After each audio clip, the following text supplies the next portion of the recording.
type 5 compounds are the acids. Most of the acids starts with hydrogen, such as HCl, H2SO4. So anytime when you see a compound that starts with hydrogen, we're going to classify those as type 5. So it has to start with hydrogen, not in the middle, not in the back. Rules for naming. So for acids, we have to check to see if the formula contains oxygen. If it does not contain oxygen, then we have to add the prefix hydro in the front. We take the anion root, add IC to the end. So such as, let's try one for practice, HCl. So I don't see any oxygen. I don't see any oxygen in the formula. So that means that's an hydro. And then Cl is chlorine. I'm going to change it to IC, so hydrochloric acid. We always add the word acid to the name of the acid. So hydrochloric acid is HCl. All right, the next one, HBr. And again, I don't see any oxygen, so I'm going to add hydro. All right, I'm going to add hydro. And then Br is bromine. I'm going to change it to bromic acid, hydrobromic acid. The last one, HCN, is also an acid because it starts with hydrogen.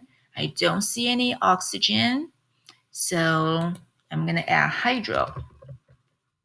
Then CN, if you remember, that is our polyatomics. Polyatomics, CN is called cyanide. I'm going to change it to IC, so hydrocyanic acid.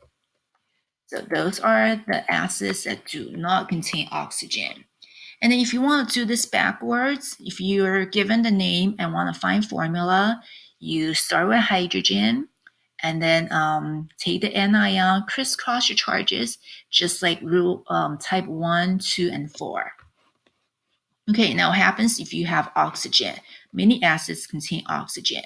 So if it has oxygen, we have to know the root, our anion name. This is where you have to know your polyatomics really well. If your anion ends with ITE, there are a lot of ITE ending polyatomics, such as nitrite, sulfite, phosphite, chlorite. Any ITE ending, we take our anion root, change the ending to OUS, and then acid. No more hydro here. So whenever you have oxygen, no hydro. So HNO2, let's try this. So I know that's an acid because I see H in the beginning of the formula. And the NO2 is called nitrite. Nitrite is, so nitrite, I have to change the ending to OUS. So this becomes nitrous acid. OUS, so nitrous acid. No hydro. Again, no hydro if you have oxygen. All right, H2SO3. H2SO3. So I know this acid, it starts with hydrogen. SO3 is our polyatomic sulfite, ITE, and then I'm going to change it to OUS. So that one becomes sulfurous acid. All right.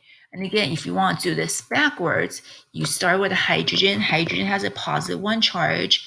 And then when you see OUS, then you got to go back to your polyatomics. Find out what the charge for polyatomics is, and then you crisscross your charges with hydrogen.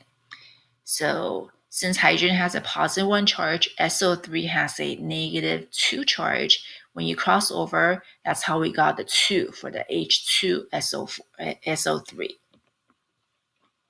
All right, now if your polyatomics ends with 8, there are a lot of 8s in the polyatomics, like carbonate, nitrate, sulfate, chlorate, permanganate.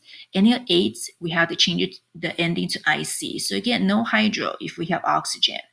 So HNO3, I'm going to change that to nitric acid. Nitric acid is HNO3. And then H2SO4, I see a hydrogen, so that's an acid.